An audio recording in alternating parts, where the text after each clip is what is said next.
In this video, we're going to go from a diagrammatic master plan like this, which has all the areas and the block and scale that you need, to a more visual master plan that looks like this.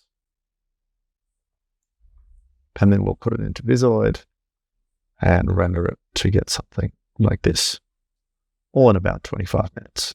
Doing a use case where we are doing a precinct plan for this Gibbs Street precinct. And I'm going to be doing it in two ways. One is for the areas and the one is for the visualization. So people often say to us, oh, wouldn't it be cool if you could put on facades or something, so that we could sell what we're seeing to users that don't necessarily, or to people that don't necessarily, to have an urban planning background on technical people. Which is a fair point. It's something which I think is overvalued. And the value of highly detailed visualizations is not actually that great, but people really do like them. So I'll show you how you can make them a giraffe. So I'm just putting together a precinct at the minute, not a very complex one. So we're going to have, say, on the north side, we're going to have a park over this tunnel, some retail fronting the park, maybe a little arcade there where people can walk. So there's two tenancies, and there's a sort of, another through-side link, and then there's a car park, and why don't we make this community use? So there's a little small community building there. It could be a school, something like that. And then to the south, we'll have some more commercial. Maybe this is going to be maybe this is going to be a pedestrian, a street, Gibbs Street, or at least a slow zone. So let's put some more retail over here. 2 levels, another large chunk of retail. We won't plan it out. And we can put let's keep this link over here. So what I mean by that is like this.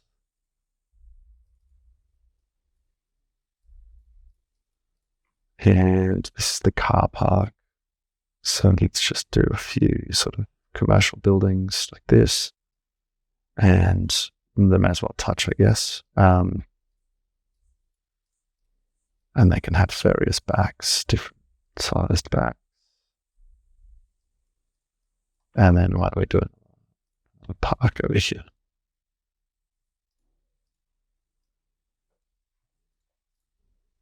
And so we'll grab all of these and make them commercial.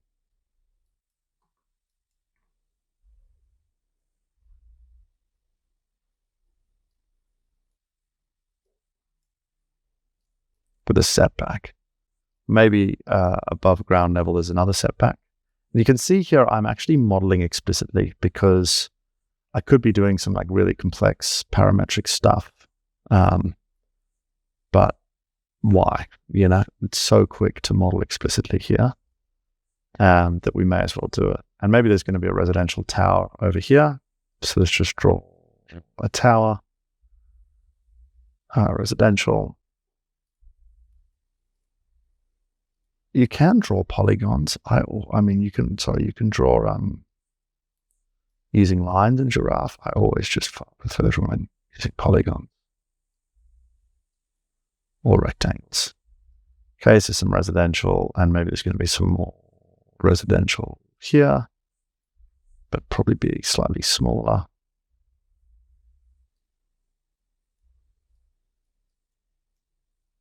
And again over here. Slightly larger. This is probably slightly too small. Okay, so this is just a little scheme. All right, so here's a precinct that we've designed.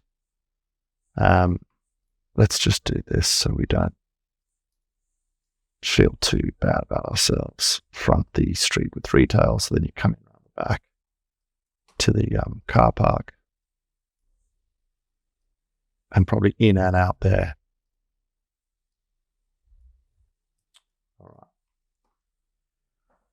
And this is enough to get the areas. So we're modeling out the dwellings, the number of residents, the paved area, the the number of car parks required. We can easily get the number of jobs modeled out by getting the areas of the commercial, which is 16,000 of commercial GFA. So if there's a worker every 100 square meters, or if there's worker every 100 square meters, it's 1,600 workers, one every 10 square meters. Sorry, it's 1,600 if there's one every 10 square meters, otherwise it's 160. So let's say there's going to be 1,600. But all these sort of simple calculations that Giraffe does for you out of the box are done on this level of fidelity. And I would say you don't need to go much further than this. Like this is enough for you to understand view impacts, solar impacts, to certainly talk about the bulk and scale and the feeling of the street.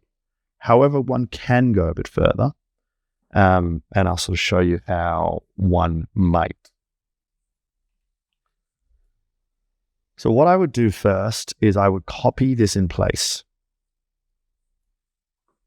And I would create a new layer and I'd call it Viz. I'll call it Vis1. And that's active. I'll turn this one off and I'll paste that there now on Vis1. Now, the reason I'm doing that is because the areas are going to be pulled off the default layer, because we're going to probably muck about with, when you're in visualization, you're solving a different problem set than simple reading of areas off of polygons. And then I have this layer over here, which I'll call Viz templates. Okay, and these I've just copied from a project I had somewhere. And like the nice thing about Giraffe is you can just jump from project to project to project and grab stuff if you want. And maybe I'll do that now. So if I go to my Frankston foreshore project, I can just jump into here. I'll delete that. Zoom in. You can see I've got some people. We may as well grab them and this car. But the other thing I want from the buildings is potentially this residential building. So I'll grab some people. So I'm just going to hit copy to clipboard, and I'm going to go back to my visualization. And now on Viz templates, I'm going to paste those, and I'm going to Shift Command V. And I have duplicates, so this is where it gets a little annoying. I'm just going to replace everything. There we go. All right, so what have we got now? We've got ourselves a residential sort of looking dude, and we have some people, and these are on the Viz templates layer. And again, the reason I'm breaking that out is so I can have these off to the side and use them and work with them without mucking up my visualization one. So this thing's on Viz 1. So it becomes very straightforward to make this stuff look good. So the first thing I'm going to do is I'm going to grab that. I'm going to click Y. I'm going to do that. And the stack order's a bit broken. So you just need to update the stack order of the residential. I've just literally pulled this into here. Now you can see the reason that I've kept this Viz layer, Viz 1 layer, here is because because we've added these extra usages, so you can see all this extra stuff which we want to turn off. Now I can do the same thing with this guy and just make sure it's the right level. Maybe this guy's going to look more like that. Great. Just make sure the stack order is the same.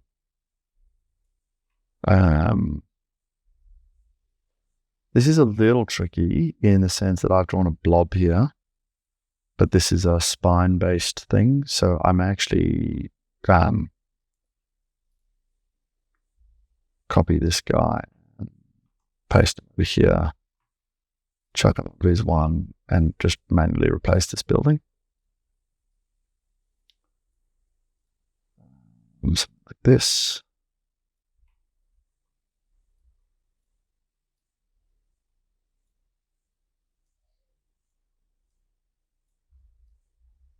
Cool.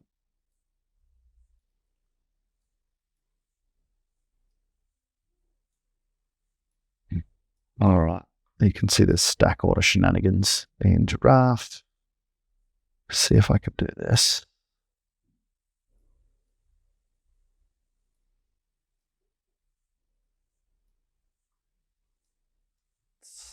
ever so slightly to compact this building for these techniques that I'm using. Anyway, there we go. Doesn't look too bad. It'll fly. Just there we go. And again, you can see stack order shenanigans. So just chuck the stack order higher. Okay, so how do we have to do this? So often when you're stacking up these flows, because the awning gets its own stack order, and every element has their own stack order, they obviously interact in relatively unpredictable ways.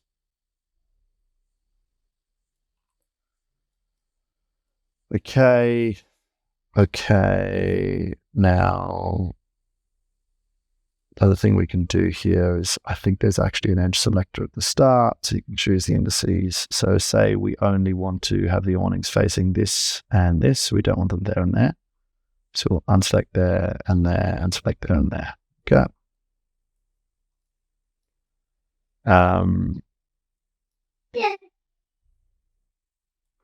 All right, and now these two, so and now what I'll do is I'll show you a couple things as well. So let's just do this, boom, boom, boom. Unfortunately, the levels comes across as well, which is a bit frustrating, but sorry. What happened there?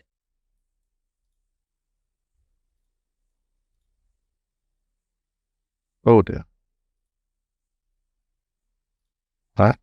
I did something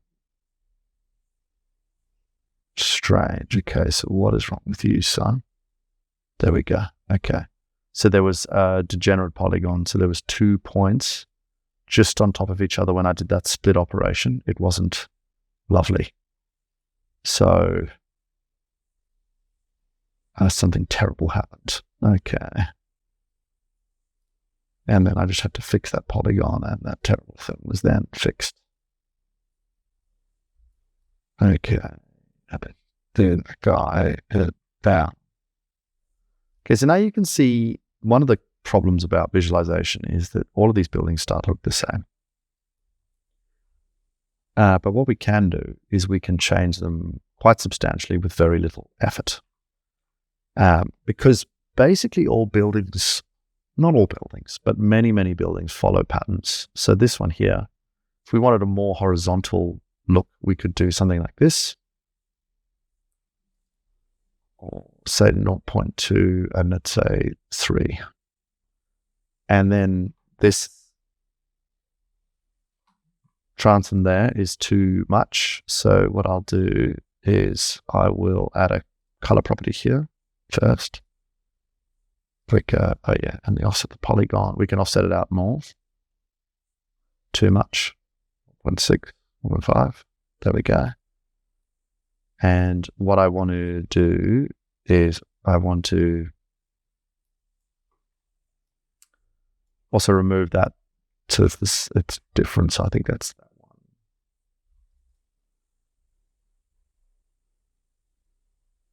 There we go. Actually looks fine to me. Okay, so now we've got this sort of glassy building next to a more traditional building. And all we've done is we've changed some parameters. It's the same logic. This is again the same logic. It's just slightly different. So there's sort of a bleeding up of this thing, of the, it becomes more glassy at the top, more solid at the bottom. I would say maybe that's the wrong way. That looks too similar. Well, certainly we need to change the color. So let's add a color property.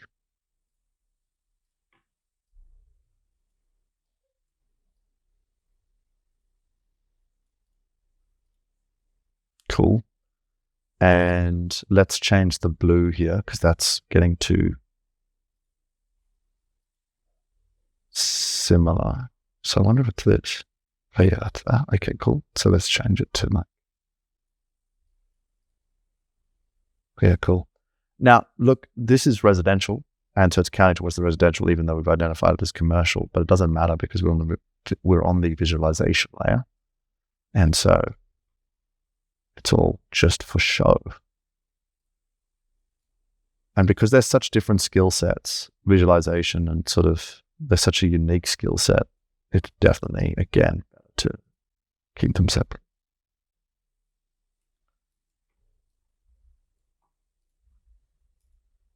And now visualizations, again, it's all tricks because, and it's about creating visual interest and making something appear better than it does. So you can sort of do whatever you want to achieve that outcome. You can do massing, sort of tectonic changes. You can do texture changes. You can do formalistic, whatever you can think of to get it done, make it so. And sometimes, like these guys, I would say are poorly proportioned. These buildings, like when you look there, it just looks a bit squat. It's not unattractive, but it's not, I wouldn't write home about it, that's for sure. Then it went on the layer, so I'm just going to put that all on Vis 1. There we go. And then I want to pull on this.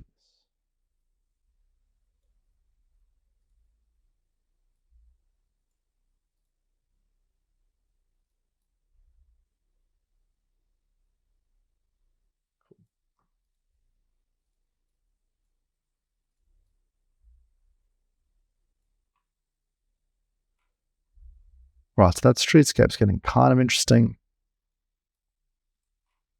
Now we could just repeat this guy all the way along, and why don't we? Let's just try it like this. Bang. Okay, and now we just need to change our edge selectors. So it's not that one.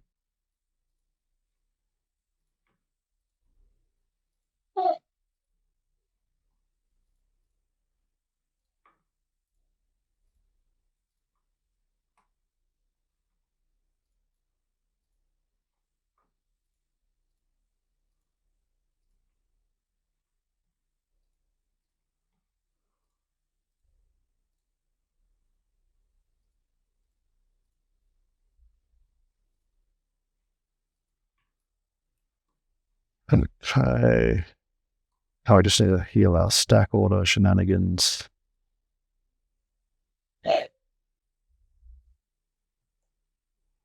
Okay, so what's happening is this podium roof has got a stack order too high, whereas this thing has a stack order of, and these solid walls have a stack order. Okay. So what we need to do is increment everything by 10. So let's say 11. And go back. And this guy also needs to be 11. And go back. And then the residential needs to be 5. Okay, so that's pretty good. Now there must be a roof. Generic 3D, he needs to be 15.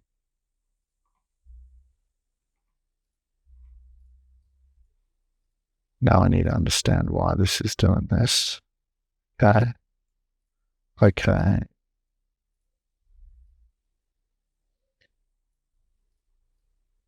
There we go.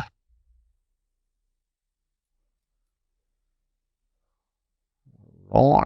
All right. Let's delete that guy. Bring him in. Okay, looking good. Now I'm just going to use Y over here and then crank that up because that's going to heal the stack order issues that I'm facing. Okay, I'm still getting the wrong warnings. So the edge selector, I need to do that now. And then just pull this back so the quartz collapse. There we go. I'm going to be interested to see how long this actually took. What I'll do is I'll just fix this podium roof here. I'll just drop it to, and it thinks I'm up here.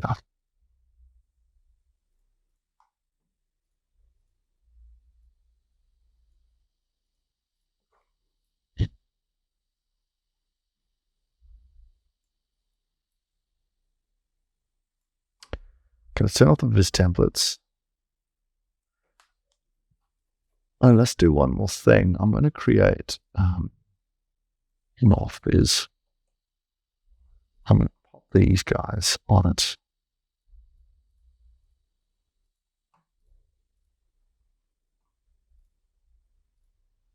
I'm going to turn it down a bit.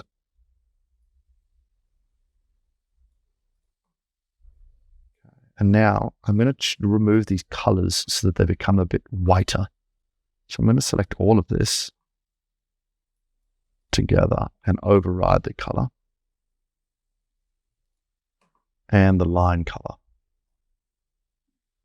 And the color will set to basically white, and the line color we'll leave as that gray. There we go. And so now this is not a bad visualization. Right? Oh, yeah. Okay, so let's turn off the map labels, and let's just add a. I feel like an avenue with the cycle paths and sort of a nice pedestrian-like looking thing. Go. And if we do that, it's starting to feel kind of rich. Now that's too wide, so what we'll just do is shrink it down. Same. And I just want to change these offset. So this offset is way too big. Cool. And this other tree, she needs to be 7 as well.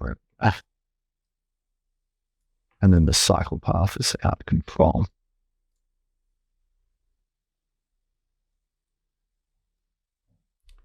And then make him. Even then, yeah.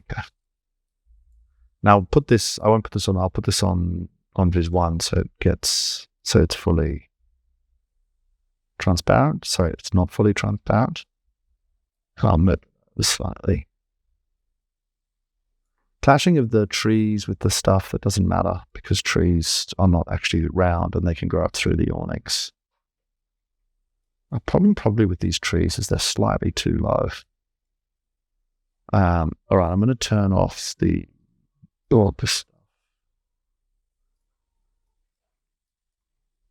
I'll get rid of this arrow. Okay, now this needs to change. All right, now I'm just going to take a screenshot. Well, actually, first what I'll do is I'll save a view. Sorry, save layer state and views and save a view. I'm just going to keep loading. Add another one.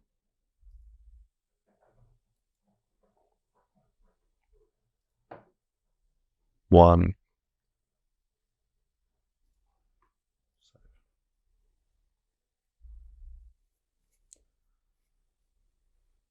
All right, cool.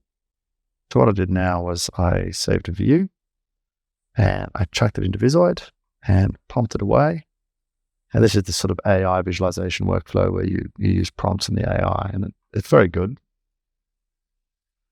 Literally in 3 or 4 minutes, you get something like this.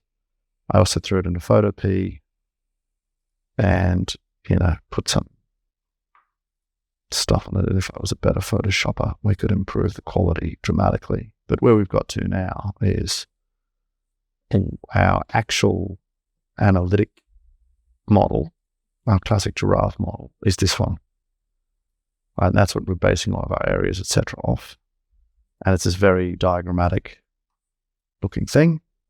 But by leveraging some flows, we've got something like this.